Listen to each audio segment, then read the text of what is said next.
I know Klaus quite well. I've done a few records for Naxos. I think one time at Klaus's house I mentioned, a long time ago, what a Ring nutcase I am, having recorded one already in Adelaide in 2004 for Melba Recordings in Australia. Having experienced it to that sort of depth, I was, extolling its virtues and telling Klaus about it. So he said, okay, well, when we record a Ring, then you can be the guy. Doing a project like this is a massive undertaking, and all the support you can get is essential, So James is in a similar position to me. He does more or less what I do. He's equally talented, but it just just so happens that I'm helming the ship and he's helping the process.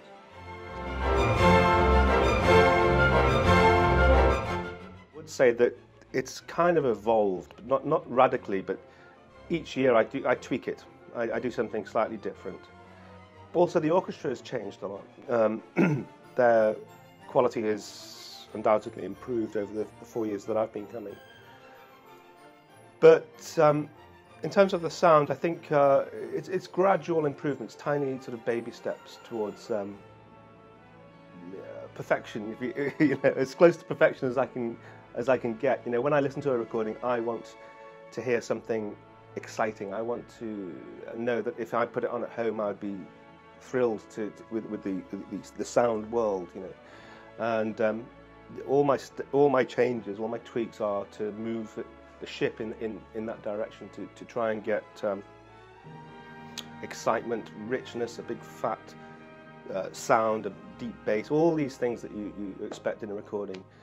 So I've been gradually sort of tweaking it over the years, more and more microphones, just to make sure I've got coverage when required. Yeah. And of course this year in Götterdämmerung we have the force of the choir, so in terms of balancing them, there are a lot more mics behind the orchestra, so it's a case of knowing how to sit them in the mix and balance it against the orchestra, which means of course you've got more of the room, and it's a case of tweaking the balance of bringing them in when they're singing and sitting them back, but not too far so that it sounds too different in the room.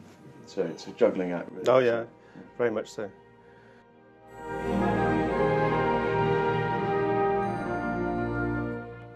It's very hard to know when to let go, and you're also filled with doubt, self-doubt about whether I've pushed something too far, whether the voices are present enough, whether they're too present. There are so many factors, and of course you have to constantly monitor it. You have to make sure that each bar or phrase in and of itself is satisfying and correct, so, and not too different to the surrounding bars, so to craft that kind of unanimity throughout the editing process